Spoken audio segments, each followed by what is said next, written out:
संपीड़ित हवा को एक पावर स्रोत के रूप में इस्तेमाल करने में कुछ संतोषजनक बात है, चाहे वह फुल साइज बाइक चलाने के लिए हो या रेडियो नियंत्रित विमान के लिए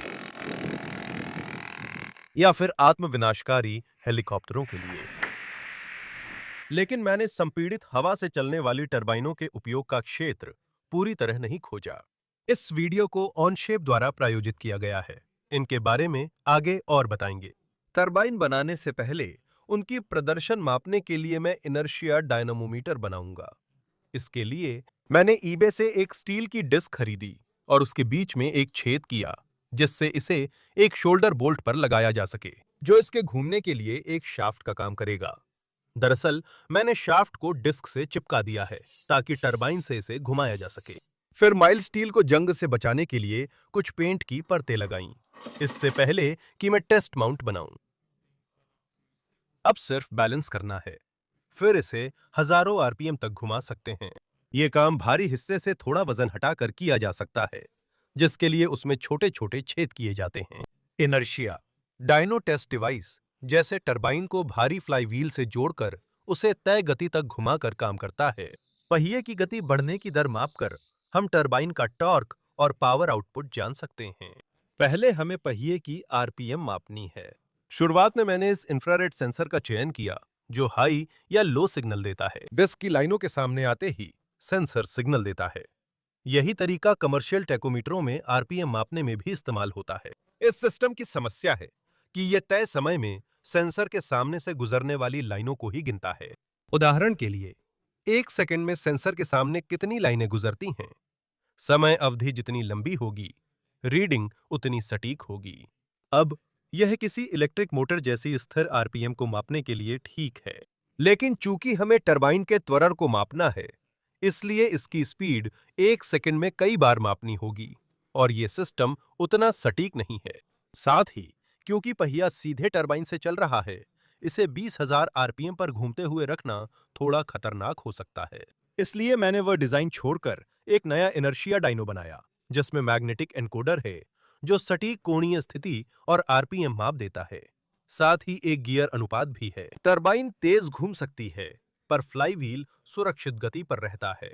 फिर मैंने फॉर्मलैब्स फॉर्म 3 रेजिन प्रिंटर से एक टेस्ट टरबाइन 3D प्रिंट की। क्योंकि ये इतनी उच्च सटीकता वाले पार्ट्स, जैसे ये छोटी टरबाइन ब्लेड्स और एक छोटे व्यास की नोजल जो हवा को टरबाइन के माध्यम से निर्देशित करती है, बनाने में सक्षम है। This test was run at 60 psi using a large. ये परीक्षण 60 psi पर बड़े कंप्रेस्ड एयर टैंक से किया गया और टरबाइन की गति 18,000 आरपीएम से अधिक पहुंची, जिसे एनकोड किए गए डेटा का उपयोग करके इस तरह के ग्राफ पर प्लॉट किया जा सकता है। जितना अधिक टॉर्क टरबाइन देगी, पहिया उतनी तेजी से गति पकड़ेगा। कम आरपीएम पर ग्रेडियंट तेज होता है, जिससे उच्च टॉर्क दिखता है, जबकि ज्यादा आरपीएम पर यह सपाट होकर कम टॉर्क दर्शाता है। हम इसे टॉर्क बनाम आरपीएम ग्राफ में दिखा सकते हैं, जिसमें आरपीएम बढ़ने पर टॉर्क लगभग सीधी रेखा में घटता है। ये इसलिए है क्योंकि टॉर्क ब्लेड से टकराती हवा से बनता है और तेज घूमने पर हवा और ब्लेड्स के बीच गति अंतर कम हो जाता है। ऐसा लगता है कि टरबाइन कम आरपीएम पर सबसे अच्छा चलता है, क्योंकि तभी अधिकतम टॉर्क मिलता है। यही वो समय है जब हमें टरबाइन की आउटपुट पावर, टॉर्क और आरपीएम से गणना करनी होती है। इन मानों को समीकरण में डालकर हम पावर बनाम आरपीएम ग्राफ बना सकते हैं, जिससे टरबाइन की आदर्श रेंज की बेहतर जानकारी मिलती है, जिसमें करीब 11 वॉट पीक आउटपुट लगभग 10,000 आरपीएम से कम पर मिलती है। अब यह टरबाइन डिजाइन कोई नई चीज नहीं है, क्योंकि मैंने कुछ साल पहले जब एक कंप्रेस्ड एयर से चलने वाला हेलीकॉप्टर बनाने की कोशिश की थी, तब भी मैंने इसी तरह का डिजाइन इस्तेमाल किया था। मेरी पिछली टेस्टिंग में इसका थ्रस्ट अच्छा था और इसे बनाना भी आसान रहा, क्योंकि मूविंग पार्ट्स में टाइट टॉलरेंस जरूरी नहीं थी। काफी समय से मैं एक टरबाइन आजमाना चाहता था, जिसे वेन मोटर के नाम से जाना जाता है। इस टरबाइन में एक पहिया होता है जो ऑफसेट हाउसिंग के अंदर घूमता है और इसके चारों ओर कई स्वतंत्र रूप से चलने वाली वेन्स लगी होती हैं। टरबाइन घूमने पर ये बाहर की ओर धकेली जाती हैं। ऊपर बाईं ओर से उच्च दबाव आते ही वह ब्लेड्स पर दबाव डालते हुए टरबाइन के चारों ओर घूमते हुए फैलता है। ये वही टरबाइन है जो कई न्यूमैटिक टूल्स में इस्तेमाल होती है और एक अन्य यूट्यूबर ने भी इसका इस्तेमाल किया था। वर्क्स बाय डिजाइन, जहां उन्होंने इसी टरबाइन से एक ऑर्निथॉप्टर चलाया था। Check out his video as it's an awesome project. मैं आपको जरूर सलाह दूंगा कि आप उनका वीडियो देखें, क्योंकि यह एक शानदार प्रोजेक्ट है। लेकिन दुर्भाग्य से मैं अपने वाले को उतना अच्छा नहीं चला पाया। मेरा मतलब है, ये काम तो किया, लेकिन हिस्सों के बीच घर्षण और एयरटाइट सील्स की कमी ने इसे बेहद अकार्यक्षम बना दिया। फिर मैंने सोचा कि मुझे कमर्शियल न्यूमैटिक ड्रिल का परीक्षण करना चाहिए, क्योंकि इसमें भी वेन मोटर है और डिजाइन बेहतर होगा। इसकी आवाज जबरदस्त है।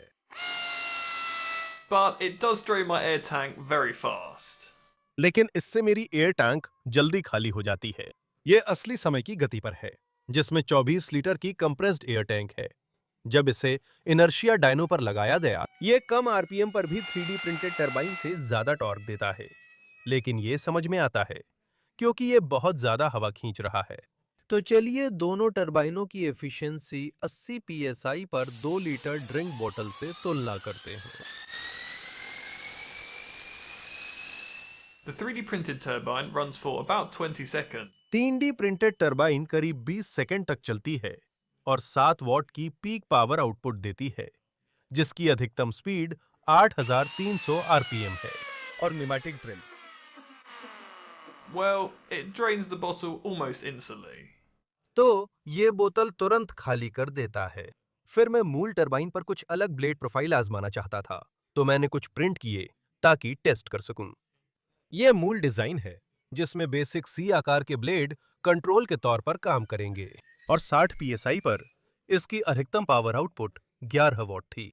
फिर मैंने ऐसी डिजाइन प्रिंट की जिसमें ब्लेड का ट्रेलिंग एज कंसेंट्रिक है और अगले ब्लेड की रेडियस के साथ मिलकर हवा के बहाव के लिए समान चौड़ाई का चैनल बनता है, जो काफी बेहतर प्रदर्शन करता है, जिसकी अधिकतम पावर 12 वॉट है, लेकिन इसकी अधिकतम स्पीड बहुत ज्यादा है, 19,400 आरपीएम।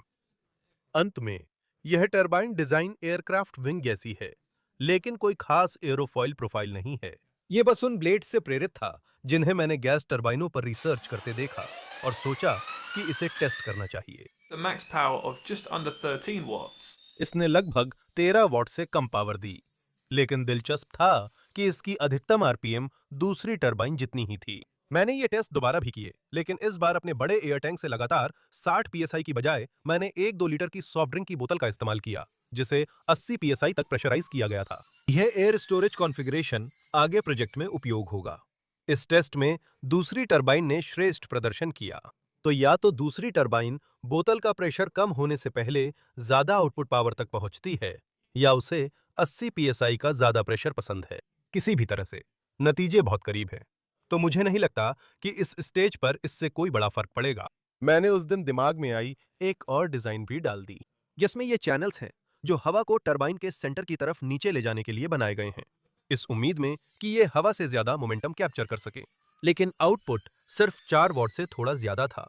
हम उस डिजाइन को नजरअंदाज करना बेहतर समझेंगे जब तक ज्यादा एफिशिएंट टरबाइन डिजाइन नहीं मिलते। आइए इस डेटा को किसी ऐसी चीज पर लागू करें जो सिर्फ तेज आवाज ही नहीं और भी कुछ उत्पन्न करे। वैसे ये तेज आवाज भी बना सकता है। मैंने पहले ऐसी चेसिस प्रिंट की जिसमें टरबाइन फिट हो सके, क्योंकि कौन रेडियो कंट्रोल्ड टरबाइन कार नहीं चाहेगा। इसे रेडियो कंट्रोल्ड बनाने के लिए मैंने ऐसा वॉल्व जो थ्रॉटल का काम करेगा प्रिंट किया, जो टेपर वाला हिस्सा टरबाइन में एयर फ्लो बदल सकेगा। चेसिस में लगने के बाद मैं इसमें सर्वो जोड़कर इसे रिमोट से कंट्रोल कर सकता हूं। Then I attached a small length of tubing to join the throttle to the मैंने थ्रॉटल को टरबाइन नोजल से जोड़ने के लिए छोटी ट्यूब लगाई, जिससे हवा टरबाइन में जाएगी। ये टरबाइन डिजाइन लगभग उन्हीं जैसी है जिन्हें पहले टेस्ट किया गया था, लेकिन इसमें पिछले पहियों को चलाने के लिए एक गियर लगा है। मुझे लगता है हब में दबाते वक्त बेरिंग टूट गई, इसलिए बाद में डिजाइन बदलनी होगी।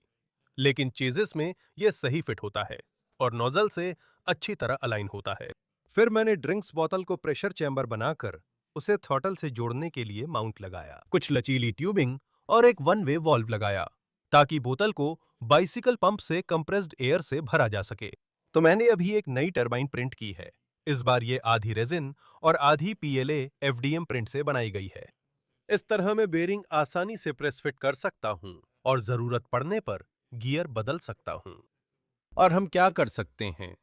कि इस छोटी सी होज को प्रेस कर सकते हैं, जो मेरी पिछली एयर पावर प्लेन की तरह ही कनेक्टर टाइप है, और बोतल में हवा भर सकते हैं। The bottle up to 50 psi. मैंने बोतल को 50 psi तक भर दिया है। मुझे एक छोटी सी लीकेज की आवाज आ रही है, लेकिन यह ज्यादा खराब नहीं है। अगर मैं बस इस ट्विस्ट कैप को घुमा दूं और इसे बाहर खींच लूं, अब सिस्टम प्रेशराइज हो गया है। मैं थ्रॉटल बढ़ा सकता हूं और टरबाइन घुमा सकता हूं।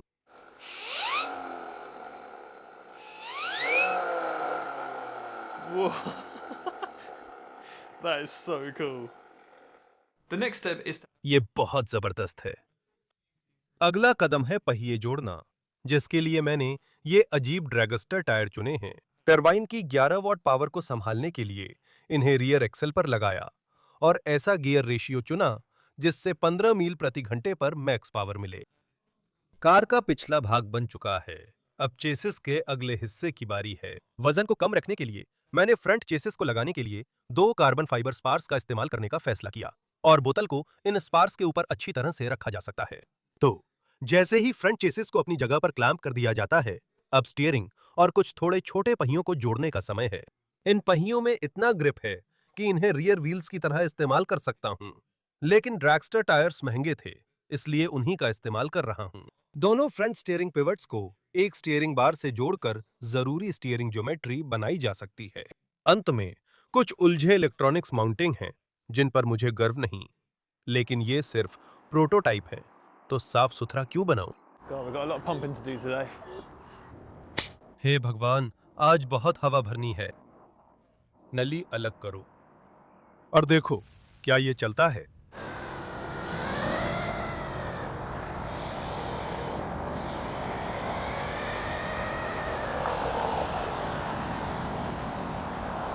It doesn't go very far. But let's try. ये दूर नहीं जाता। चलो इसे ज्यादा प्रेशर पर सीधी लाइन में आजमाते हैं।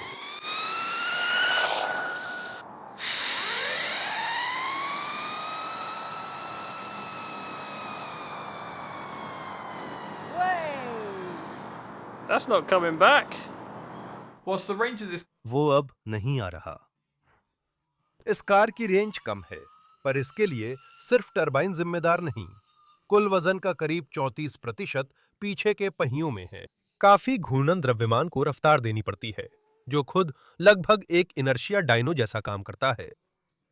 इसके बावजूद इस टरबाइन को अभी लंबा रास्ता तय करना है। इससे पहले कि यह मेरे पिछले एयर इंजनों की दक्षता से आगे निकले, लेकिन अब जब मेरे पास इनर्शिया डायनोमोमीटर है, तो इसे विकसित करना और टेस्ट करना काफी आसान हो जाएगा। नई डिजाइनें, जैसे मल्टी स्टेज टरबाइन, जिनमें कई रोटर और स्टेटर होते हैं, ठीक वैसे जैसे फुल साइज इंडस्ट्रियल गैस टरबाइनों में होते हैं।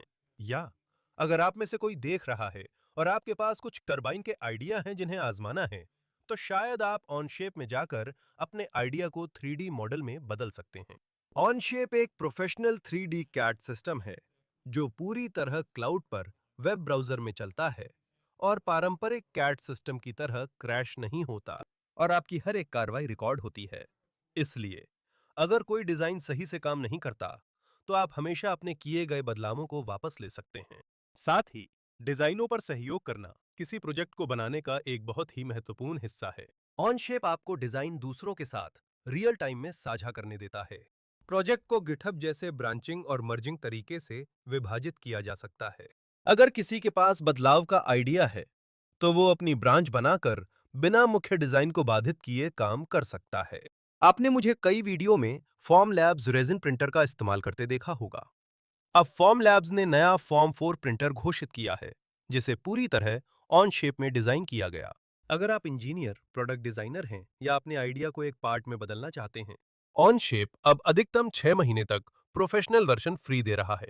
तो मैं आपको सलाह दूंगा कि आप onshape.pro पर जाकर इसे देखें। /Tom Stanton, link video description में है।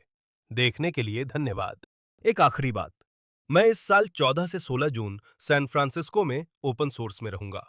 पिछला साल एक बिल्कुल शानदार इवेंट था, और इस साल तो और भी बेहतर होने वाला है। बहुत से YouTube क्रिएटर्स और प्रदर्शनी हैं, सभी अपने आविष्कार ला रहे हैं और सभी अच्छा समय बिता रहे हैं।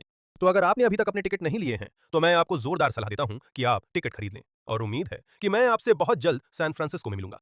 देखने के लिए आपका बहुत बहुत धन्यवाद। अलविदा।